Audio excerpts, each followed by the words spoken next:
আল্লাহ তুমি মহান,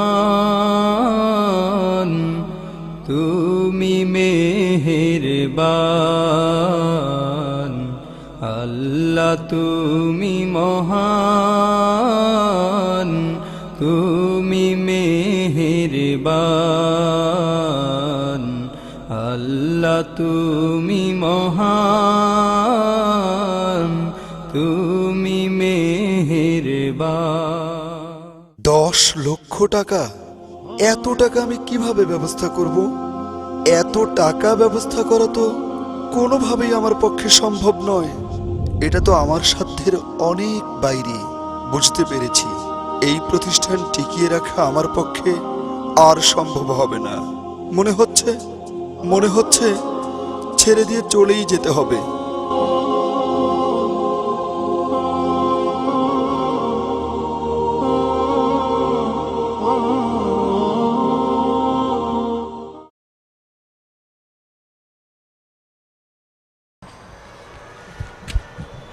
আসসালামু আলাইকুম। ওয়ালাইকুম আসসালাম। জি ভাইজান, বসেন। ভাইজান, কি খাওয়াতে পারি? ঠান্ডা কিছু না গরম? আমি আপনার এখানে খাবারের জন্য আসি নাই। ডিটটা কবে করবেন বলেন?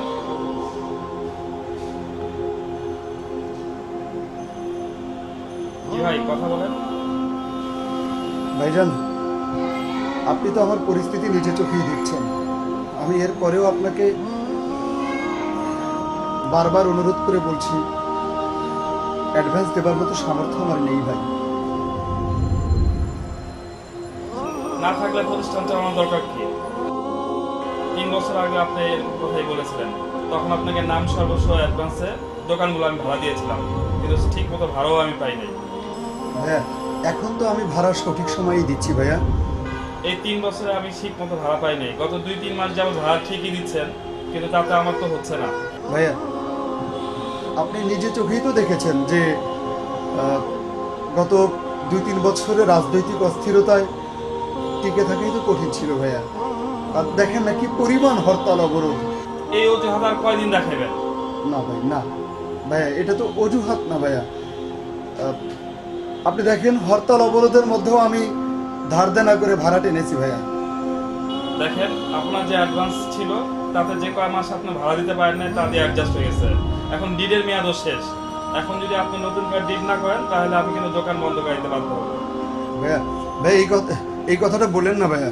আমি আমার বাবার 1 টুকরো জমি বিক্রি করে ইনভেস্ট করেছি। এতদিন তো শুধু লসই করেছি।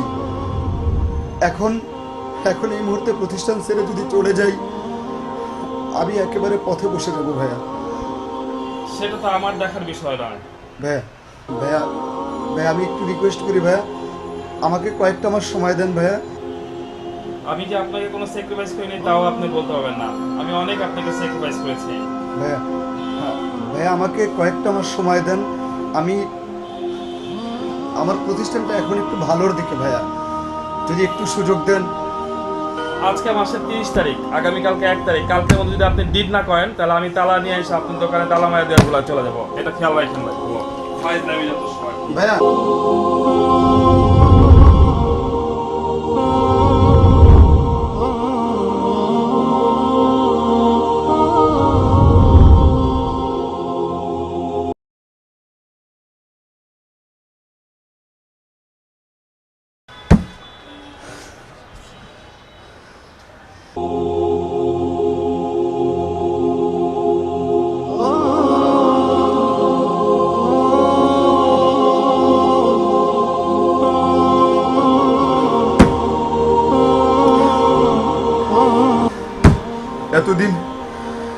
এতদিন শরীরের ঘাম আর চোখের জল ঝরিয়ে এই ব্যবসাটা যখন সফলতার দিকে, তখন এত বড় একটা চাপ, না, এত টেনশন করা যায় না, এত সংগ্রাম করা যায় না। মনে হয় জীবনের কাছে হেরেই গেলাম।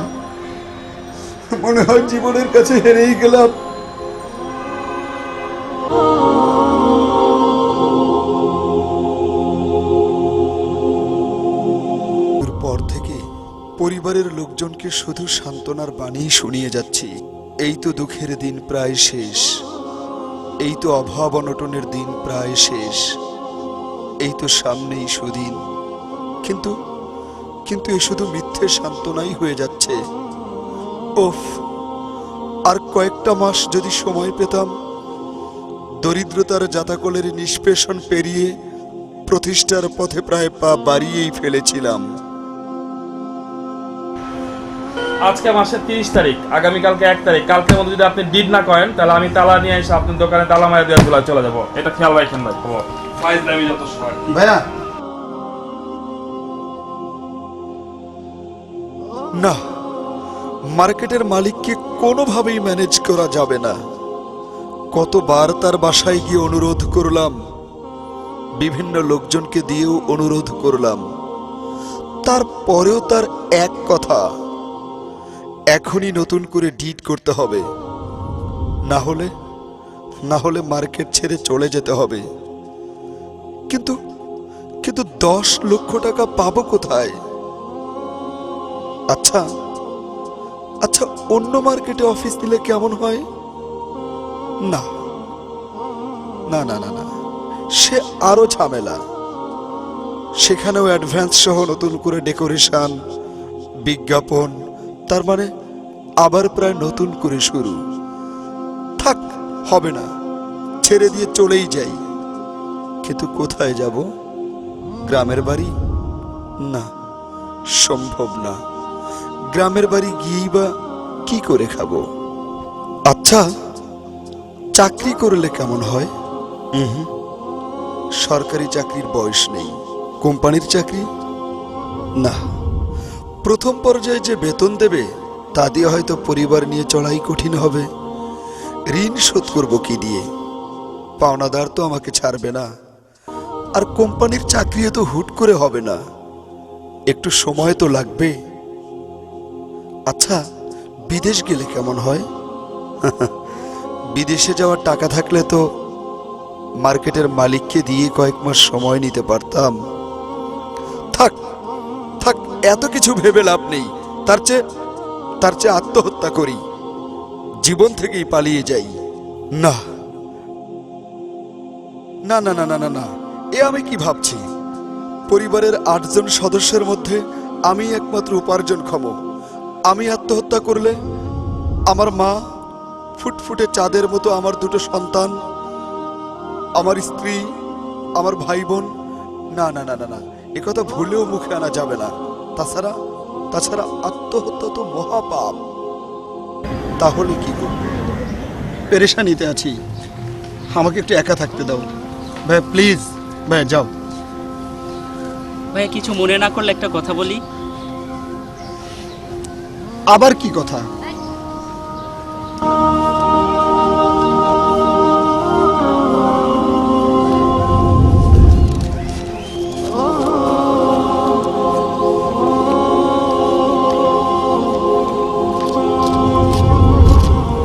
ভাই এইখানে একটা মোবাইল নাম্বার আছে, আপনি যদি নিয়মিত এই নাম্বারে যোগাযোগ করেন, ইনশাল্লাহ আপনার সকল পেরেশানি দূর হয়ে যাবে। আচ্ছা ঠিক আছে, যাও ভাইয়া, যাও, আমি পরে দেখবো না, যাও। ভাই কিছু মনে না করলে নাম্বারটা একটু বুঝিয়ে দিই, না হলে আবার বুঝবেন না। এই মোবাইল নাম্বার বোঝার কি আছে? হ্যাঁ, মোবাইল নাম্বার বোঝার কি আছে? যা এখান থেকে, যা। ভাই প্লিজ রাগ করবেন না, মোবাইল নাম্বারটা বুঝিয়ে বললেই। বুঝিয়ে বললে কি হবে? হ্যাঁ, বুঝিয়ে বললে কি হবে? মার্কেটের মালিক অ্যাডভান্স দেবে না? আমার ব্যবসা টিকে থাকবে? আমার দেনা পাওনা সব শোধ হয়ে যাবে? আমার অভাব দূর হয়ে যাবে? আমার মনে শান্তি ফিরে আসবে? অবশ্যই। কচুও হবে না, যত সব। একটু বসেও শান্তি নেই, সব জায়গায় অশান্তি। 43 এরকম নাম্বার তো জীবনে দেখিও নাই, শুনিও তো নাই। ব্যাপারটা কি? আচ্ছা একটু ডায়াল করে দেখি।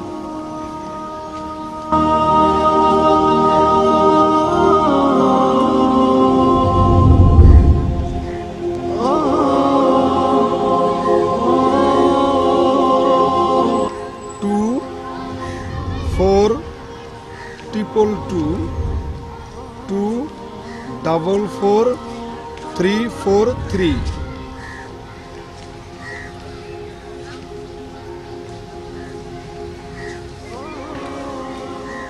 Invalid number. নাম্বারটা দেখি তো একটু। 2422244343 নাম্বার তো ঠিক আছে।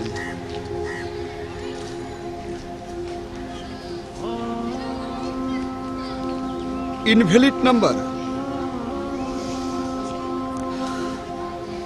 ছেলেটা সত্যিই আমার সাথে ফাজলামো করেছে। আচ্ছা ঠিক আছে, নাম্বারটা রেখে দিচ্ছি। আমার এই বিপদ মুহূর্তে ফাজলামো করার স্বাদ আমি মিটিয়ে দেব। আমাকে এত বিপর্যস্ত অবস্থায় দেখবার পরেও এরকম একটা নাম্বার দিল। ঠিক আছে।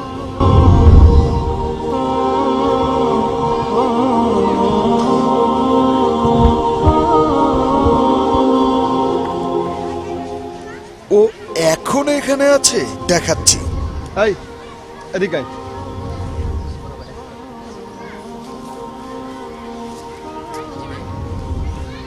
তোদের পরিবারের বিপদে আপদে আমি অনেকভাবে সহযোগিতা করেছি।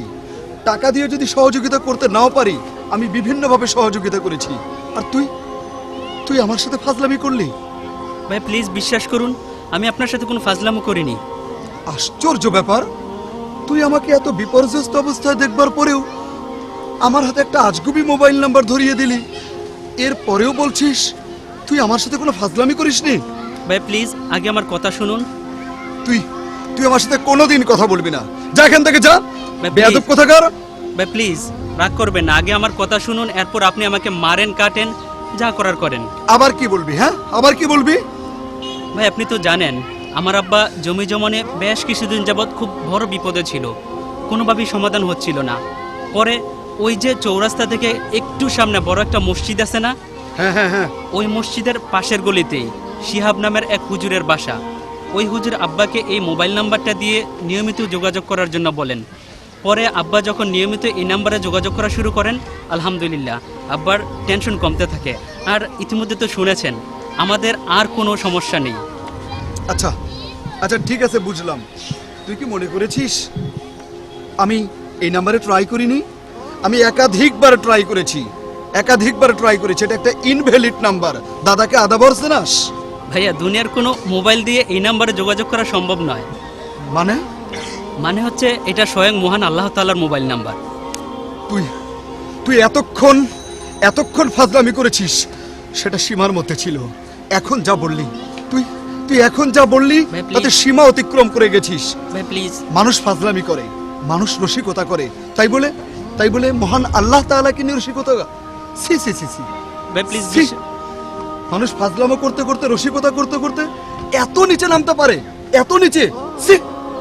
ভাই প্লিজ বিশ্বাস করুন, আমি কোনো ফাজলাম করিনি। যা এখান থেকে, যা বলছি। ভাই প্লিজ। ফাজিল কোথাকার, যা। ভাই প্লিজ। যা এখান থেকে। ভাই প্লিজ। ভাইয়া দুনিয়ার কোনো মোবাইল দিয়ে এই নাম্বারে যোগাযোগ করা সম্ভব নয়। মানে হচ্ছে এটা স্বয়ং মহান আল্লাহ তাআলার মোবাইল নাম্বার। আচ্ছা, আমি ছেলেটাকে যতদূর জানি তাতে তো মহান আল্লাহ তাআলাকে নিয়ে রসিকতা করার মতো এত বড় অপরাধ করার কথা নয়। তাছাড়া মোবাইল নাম্বার বলার সময় তো ওর চোখে মুখে রসিকতা বা ফাজলামোর ছাপ খুঁজে পাইনি। আবার ওর বাবাও নাকি এই মোবাইল নাম্বারে কথা বলার মাধ্যমেই বিপদমুক্ত হয়েছে। আর ও তো বলল নাম্বারটা দিয়েছেন একজন হুজুর। কি যেন নাম বলল? ও, শিহাব হুজুর। বুঝতে পেরেছি, যেহেতু এই নাম্বারটা একজন হুজুর দিয়েছে, সেহেতু এটা সত্য হওয়ারই কথা। আর সত্য হওয়া মানেই তো বিপদ মুক্তির সর্বশ্রেষ্ঠ মাধ্যম। আমি এখনই যাব হুজুরের কাছে। বিপদে মুসিবতে সহায়তা করো তুমি, দুঃখ বেদনায় শান্ত নাও তুমি।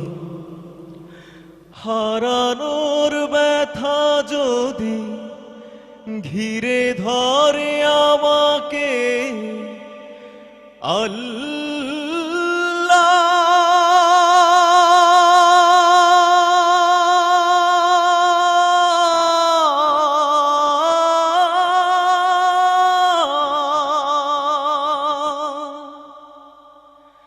আসসালামু আলাইকুম।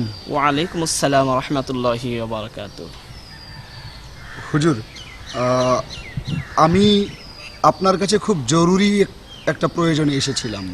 জি বলুন, কি বিষয় নিয়ে এসেছেন আপনি? হুজুর, আমি ব্যবসা বাণিজ্য নিয়ে খুব টেনশনে আছি। আমার এক প্রতিবেশী ছোট ভাই, ওর নাম হলো নোমান। ওর আব্বাও নাকি খুব টেনশনে ছিল, খুব পেরেশানিতে ছিল। তো হুজুর, আপনি নাকি একটা মোবাইল নাম্বার দিয়েছিলেন ওর আব্বাকে এই টেনশন পেরেশানি থেকে মুক্তির জন্য। হুজুর, এই যে এই নাম্বার। 2422244343। জি, এই নাম্বারটি আমি নোমানের বাবাকে দিয়েছিলাম। শুধু নোমানের বাবাকে নয়, এই নাম্বারটি আমরা অনেককেই দিয়ে থাকি। আসলে আলেম সমাজ এই নাম্বারটি কিয়ামত পর্যন্ত মানুষকে দিবে। এটা স্বয়ং আল্লাহ তাআলার মোবাইল নাম্বার। হুজুর, এটা কি বলেন? আল্লাহ তাআলার মোবাইল নাম্বার? এটা কি করে সম্ভব? জি, অবশ্যই সম্ভব। আমাকে যদি একটু বুঝিয়ে বলতেন। এই নাম্বারটি হলো আল্লাহ তাআলার মোবাইল নাম্বার। এই নাম্বারটি হচ্ছে নামাজ। হুজুর, নামাজ? হ্যাঁ, নামাজ। হাদিস শরীফে বর্ণিত আছে, মানুষ নামাজে দাঁড়ালে আল্লাহ তাআলা ও নামাজীদের মধ্যে কোনো পর্দা থাকে না। তার মানে নামাজে দাঁড়িয়ে যাওয়া মানেই হলো আল্লাহ তাআলার সাথে সাক্ষাতের জন্য দাঁড়িয়ে যাওয়া, অর্থাৎ ভিডিও কলের মতো। আর যদি কেউ আল্লাহ তাআলার সাথে কথা বলতে চায়, তাহলে সে যেন কোরআন তেলাওয়াত করে।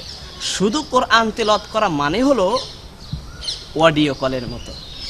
তাহলে এখন ভেবে দেখুন, নামাজে দাঁড়ালাম, এরপর কোরআন তেলাওয়াত শুরু করলাম, তার মানে হলো সরাসরি আল্লাহ তাআলার সাথে সাক্ষাতে কথা বলতে শুরু করলাম। হুজুর, বুঝতে পারলাম যে নামাজে দাঁড়ানো মানেই হলো সরাসরি আল্লাহর সাথে সাক্ষাতে কথা বলা। অনেক মর্যাদাপূর্ণ একটি বিষয়।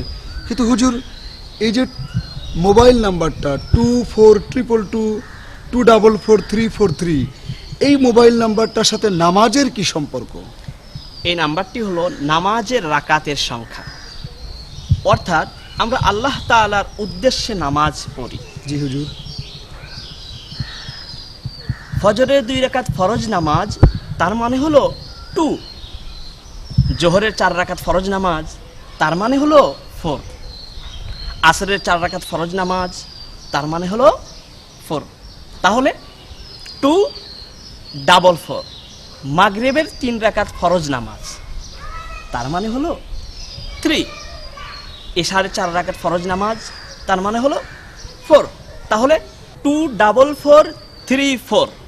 আর বিতিরের 3 রাকাত নামাজ ফরজ নামাজের খুব কাছাকাছি, তাই 3। তাহলে 244343। আমরা সকলেই জানি প্রত্যেকটি মোবাইল নাম্বারের একটি কোড নাম্বার থাকে। ঠিক তেমনিভাবে এই ফরজ নামাজের কোড নাম্বার হলো সুন্নাত নামাজ, অর্থাৎ 244343 কোড নাম্বার হলো 24222। আল্লাহ তাআলা পবিত্র কোরআন শরীফের মধ্যে ইরশাদ করেছেন, কুল ইন কুনতুম তুহিব্বুনাল্লাহা ফাত্তাবিউনি ইহবিবকুমুল্লাহু ওয়া ইয়াগফির লাকুম যুনুবাকুম আল্লাহু গফুরুর রহিম। আল্লাহ তাআলা নবীজিকে উদ্দেশ্য করে বলছেন, আপনি বলুন, যদি কেউ আল্লাহর সঙ্গে ভালোবাসা রাখে তাহলে সে যেন আমার অনুসরণ করে। আল্লাহ তাআলা তোমাদিওকে ভালোবাসবেন এবং তোমাদের যাবতীয় গুনাহ মাফ করে দিবেন। আল্লাহু গফুরুর রহিম, আল্লাহ খুব ক্ষমাশীল, বড় করুণাময়। তাহলে এই আয়াত থেকে স্পষ্টভাবে আমরা বুঝতে পারলাম যে আল্লাহ তাআলাকে পাওয়ার মাধ্যম হলো বিশ্বনবী হযরত মুহাম্মদ সাল্লাল্লাহু আলাইহি ওয়াসাল্লাম। তাই এখানে সুন্নাত নামাজগুলোকে আমরা কোড নাম্বার হিসেবে পড়ি, অর্থাৎ ফজরের 2 রাকাত সুন্নাত নামাজ, তার মানে হলো 2। জোহরের 4 রাকাত সুন্নাত নামাজ, তার মানে হলো 4। জোহরের আরও আছে 2 রাকাত সুন্নাত নামাজ, তার মানে হলো 2। তাহলে 242। মাগরিবের 2 রাকাত সুন্নাত নামাজ, তার মানে হলো 2। এরপর এশারে 2 রাকাত সুন্নাত নামাজ, তার মানে হলো 2। তাহলে 2 4 2 জি হুজুর, জি হুজুর, আমি বুঝতে পারলাম হুজুর। 2422 244343 অনেক সুন্দর মোবাইল নাম্বার হুজুর। আমি বুঝতে পেরেছি হুজুর যে 5 ওয়াক্ত নামাজের রাকাতের সংখ্যা দিয়েই এই চমৎকার মোবাইল নাম্বারটা অনেক মর্যাদাপূর্ণ হুজুর। এই মোবাইল নাম্বারটা আমি বুঝতে পেরেছি হুজুর। তাহলে আপনি কি ছেলেটা নামাজ আমাকে পড়েন? সঠিক নাম্বারই দিয়েছে, অথচ জি, ছেলেটাকে আপনি কি নামাজ কত পড়েন? কষ্ট দিলাম হুজুর। এই পরি করে হুজুর নামাজ পড়া হয় না হুজুর।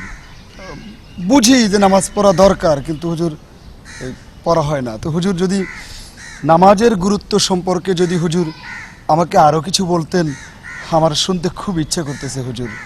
জি, আমার পাশে একজন আলেমে দ্বীন আছেন, আমি হযরতকে অনুরোধ করব কোরআন ও হাদিসের আলোকে নামাজের গুরুত্ব সম্পর্কে কিছু আলোচনা করার জন্য। জি হুজুর, প্লিজ একটু নামাজ সম্পর্কে, নামাজের গুরুত্ব সম্পর্কে যদি আপনার মুখ থেকেও কিছু শুনি। ধন্যবাদ। আলহামদুলিল্লাহ, অত্যন্ত চমৎকার একটি থিম এবং চিন্তার কথা আমরা শুনলাম হজরতের মুখ থেকে। হজরত বলছেন আল্লাহর মোবাইল নম্বর। আসলে এটি কোনো গতানুগতিক মোবাইল নম্বর নয়, আল্লাহ তাআলার সঙ্গে কথা বলার জন্যে বিশেষ এক নম্বর। রূপকভাবে যদিও এটিকে আল্লাহ তাআলার মোবাইল নম্বর বলা হচ্ছে, কিন্তু আসলে এর দ্বারা উদ্দেশ্য হচ্ছে নামাজ। কুরআন হাদিসের অসংখ্য জায়গায় নামাজের গুরুত্বের কথা বলা হয়েছে। হাদিসে ইরশাদ হয়েছে, বুনিয়াল ইসলামু আলা খামস, শাহাদাতি আল্লাহ ইলাহা ইল্লাল্লাহ ওয়া আন্না মুহাম্মাদুন রাসূলুল্লাহ। ইসলামের ভিত্তি 5টি জিনিসের উপর। 1, এ কথার সাক্ষ্য দেয়া যে আল্লাহ তাআলা ছাড়া কোনো মাবুদ নেই এবং হযরত মুহাম্মদ সাল্লাল্লাহু আলাইহি ওয়াসাল্লাম আল্লাহ তাআলার রাসূল। 2, ওয়া ইকামিস সালাহ, নামাজ প্রতিষ্ঠা করা। 3, ওয়া ইতাইজ যাকাত, যাকাত প্রদান করা। 4, অসাউমি রমাদান, সিয়াম সাধনা করা। 5, হজ্জিল বাইত, বাইতুল্লাহ শরীফের হজ করা। এই হাদিসে 5টি ভিত্তির কথা বলা হয়েছে। এখানে দ্বিতীয় ভিত্তি বলা হচ্ছে নামাজ। এজন্যে নামাজ হলো as-সালাত হিয়া উম্মুল ইবাদাত ওয়া আহসানুত তাআত। আল্লাহ রাব্বুল আলামিন আমাদেরকে যতগুলো ইবাদত দান করেছেন, এর মধ্যে সবচেয়ে বড় ইবাদত হচ্ছে নামাজ, এবং নামাজ হলো সমস্ত ইবাদতের মূল। এবং বলা হচ্ছে ওয়া আহসানুত তাআত, কারণ আল্লাহ রাব্বুল আলামিন আমাদের স্রষ্টা, তিনি আমাদের বানিয়েছেন, আমাদেরকে তিনি সৃষ্টি করেছেন তার ইবাদতের জন্যে। কোরআনে ইরশাদ হয়েছে, ওমা খালাকতুল জিন্না ওয়াল ইনসা ইল্লা লিয়াবুদুন, আমি মানব দানব সৃষ্টি করেছি আমার একমাত্র ইবাদতের জন্যে। আমরা আল্লাহ তাআলার ইবাদত করব, আনুগত্য করব। আনুগত্য করার যতগুলো পদ্ধতি রয়েছে, যতগুলো পথ রয়েছে, সবচেয়ে উত্তম পন্থা হচ্ছে নামাজ। নামাজের মাধ্যমে আমরা যতটা আনুগত্য প্রকাশ করতে পারি, অন্য কোনো ইবাদতের মাধ্যমে আমরা আল্লাহ তাআলার ততটা আনুগত্য প্রকাশ করতে পারি না। আল্লাহ রাব্বুল আলামিন কোরআনের কারিমের অন্য একটি জায়গায় বলেন, ওয়াসজুদ ওয়াকতারিব, আপনি সিজদা করুন এবং আমার নৈকট্য অর্জন করুন। অর্থাৎ নামাজের মাধ্যমে বান্দা আল্লাহ রাব্বুল আলামিনের যতটা কাছে যেতে পারে, অন্য কোনো ইবাদতের মাধ্যমে আল্লাহ রাব্বুল আলামিনের কাছে যেতে পারে না। যখন আমাদের সঙ্গে কেউ কথা বলতে চায় বা আমরা কারোর সঙ্গে কথা বলতে চাই, তখন আমরা একজন আরেকজনকে ফোন করি। ফোন করার পর আমাদের ফোনে একটা রিংটোন বেজে ওঠে, এর মাধ্যমে আমরা বুঝতে পারি যে আমাদের সঙ্গে কেউ একজন কথা বলতে চাচ্ছেন। ঠিক তেমনিভাবে আল্লাহ তাআলার সঙ্গে কথা বলার পূর্বে হাজার বছর আগে আল্লাহ রাব্বুল আলামিন একটা চমৎকার রিংটোন দান করেছেন, সেটা হচ্ছে মুয়াজ্জিনের সুমধুর আজান। এই আজান যখন ভেসে আসে, তখন এই আজান আমাদেরকে স্মরণ করিয়ে দেয় যে তোমার এখন আল্লাহ তাআলার সঙ্গে কথা বলার সময় হয়েছে, এসো আল্লাহ তাআলার সঙ্গে তুমি সব কিছু শেয়ার করো। আল্লাহ রাব্বুল আলামিন কালামে পাকে বলেন, ওয়াস্তাঈনু বিস-সাবরি ওয়াস-সালাহ, নামাজের মাধ্যমে এবং সবরের মাধ্যমে তোমরা আল্লাহ তাআলার সাহায্য প্রার্থনা করো। এবং সাথে সাথে আল্লাহ রাব্বুল আলামিন এ কথাও বলে দিচ্ছেন, লা তাহজান ইন্নাল্লাহা মা'ানা, আমি তোমাদের সাথে আছি, বিপদে পড়েছ ভয় পেও না, আমার উপর ডিপেন্ড করো, আমি তোমাদেরকে সাহায্য সহযোগিতা করব।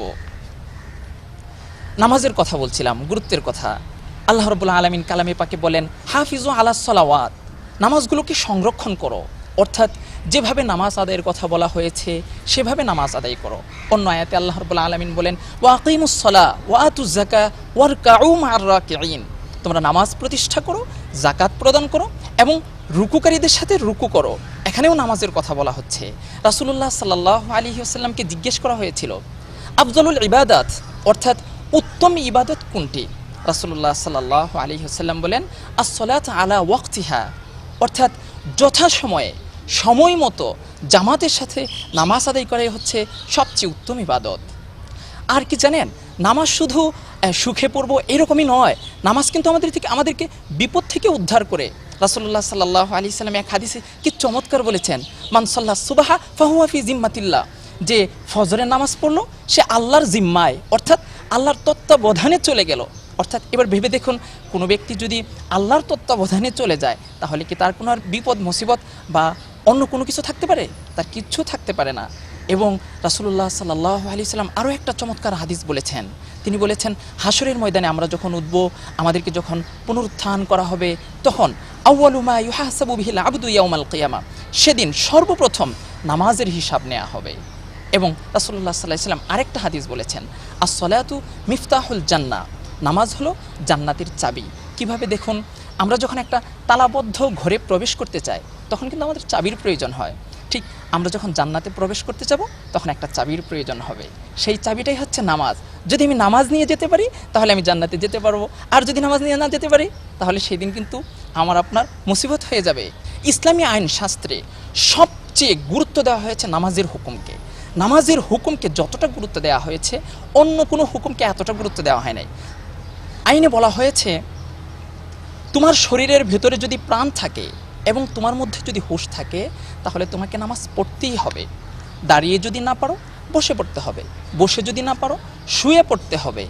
যদি রুকু সেজদা বাস্তবে করতে না পারো অন্তত ইশারাই করে হলেও তোমাকে নামাজ পড়ে যেতেই হবে। নামাজ থেকে কোনো মুক্তি নেই। হুজুর, নামাজের এত গুরুত্ব? হ্যাঁ, এত গুরুত্ব। জানেন রাসূলুল্লাহ সাল্লাল্লাহু আলাইহি সাল্লাম হাদিসে কি বলেছেন? কোনো ব্যক্তি যদি এক ওয়াক্ত নামাজ কাজা করে তাহলে তার 2,88,00,000 বছর জাহান্নামের আগুনে তার জ্বলতে হবে। এবং রাসূলুল্লাহ সাল্লাল্লাহু আলাইহি সাল্লাম যখন অন্তিম শয্যায় সজ্জিত তখন তিনি শুধু একটা কথাই বলেছেন, আর কিচ্ছু তিনি বলেননি ফাতেমার কথা, বলেননি হাসান হুসাইনের কথা, শুধু বলেছেন বিছানায় শুয়ে শুয়ে নামাজ নামাজ নামাজ, তোমরা নামাজ পড়ো, নামাজকে হেফাজত করো। এজন্যে আমাদের উচিত নামাজকে হেফাজত করা। নামাজের মাধ্যমেই আমরা আমাদের জীবনকে বদলিয়ে দিতে পারি। আল্লাহ তাআলা আমাদেরকে নামাজের মাধ্যমে আমাদের জীবন বদলানোর তৌফিক দান করুন। এই যে আজানের ধ্বনি ভেসে আসছে, চলুন আমরা মসজিদে যাই।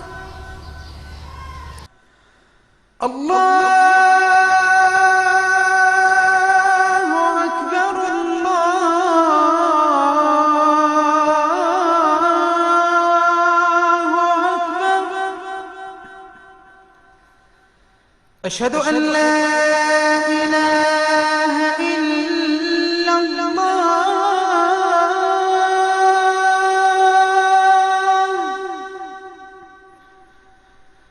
أشهد أن لا إله إلا الله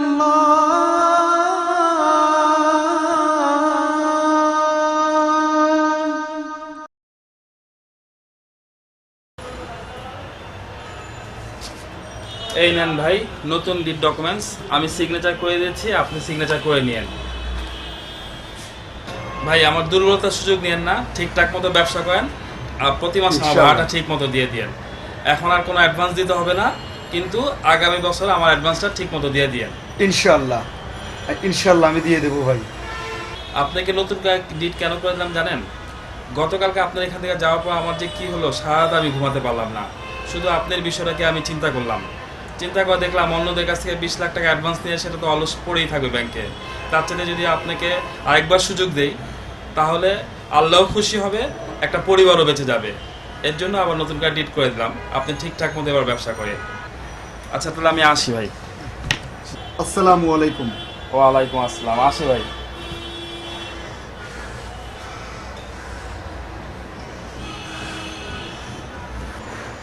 আলহামদুলিল্লাহ, আলহামদুলিল্লাহ। হে আল্লাহ, তুমি মহান, তুমি দয়াবান, তুমি পরম করুণাময়। আল্লাহ, আল্লাহ তুমি দয়া করেছো বলেই মার্কেটের মালিক এত লম্বা সময় দিয়ে, অ্যাডভান্সের জন্য এত লম্বা সময় দিয়ে আমাকে আবার নতুন করে ডিট করে দিল। আল্লাহ, আল্লাহ তুমি দয়া করেছো বলেই আমি এত বড় সুযোগ পেলাম। তুমি দয়া করে মার্কেটের মালিকের মন নরম করে দিয়েছো বলেই আল্লাহ, আল্লাহ আমি এত বড় সুযোগ পেলাম। আল্লাহ তুমি রহমান রহিম, আল্লাহ তুমি রহমান রহিম। আল্লাহ, আল্লাহ তুমি সর্বশ্রেষ্ঠ অভিভাবক, তুমি সম্রাটের সম্রাট, তুমি রাজাধিরাজ, তুমি সর্বশক্তিমান। আল্লাহ, আল্লাহ আমি বুঝতে পেরেছি তোমার মোবাইল নাম্বারে কথা বলা মানেই এই পৃথিবীকে সাদা খাতা মনে করে, এই কপালটাকে কলম মনে করে পৃথিবী নামক সাদা খাতায় কপাল নামক কলম দিয়ে প্রতিদিন স্বাক্ষর করে প্রমাণ করা, আল্লাহ আমি তোমার গোলাম, আমি তোমার গোলাম, আমি তোমার গোলাম। আল্লাহ, আল্লাহ তোমার মোবাইল নাম্বারে কথা বলা মানেই তোমার কাছে সারেন্ডার করা। এর চেয়ে উত্তম কোনো কাজ আর হতে পারে না। আল্লাহ তোমার কাছে কেউ সারেন্ডার করলে তার দায়িত্ব তো তুমিই নিয়ে নাও। তুমি সকল বিপদ উদ্ধারকারী, তুমি উত্তম ফয়সালাকারী। আল্লাহ, আল্লাহ আমি এই মোবাইল নাম্বারে কথা বলা কোনো দিন ছেড়ে দেব না। আল্লাহ তোমার মোবাইল নাম্বারে কথা বলা আমি কোনো দিন ছেড়ে দেব না। আমি সারা জীবন এই নাম্বারে প্রচার করব, আমি সারা জীবন এই নাম্বারে প্রচার করব। আচ্ছা, যে ছেলেটাই পবিত্র মোবাইল নাম্বারটা আমাকে দিল, ওকে আমি কত কষ্ট দিলাম। না না না না, এটা আমার ঠিক হয়নি। ওর কাছে আমার ক্ষমা চাওয়া উচিত। হ্যাঁ, আমি এখনই যাব এবং খালি হাতে যাব না। আমি ওর বাড়িতে মিষ্টি নিয়ে যাব, আর যাওয়ার সময় আমি পথেই মসজিদ থেকে 2 রাকাত শুকরিয়া স্বরূপ নফল নামাজ পড়ব। शुक्रिया शुक्रिया शुक्रिया शुक्रिया शुक्रिया शुक्रिया शुक्रिया मेहरबान।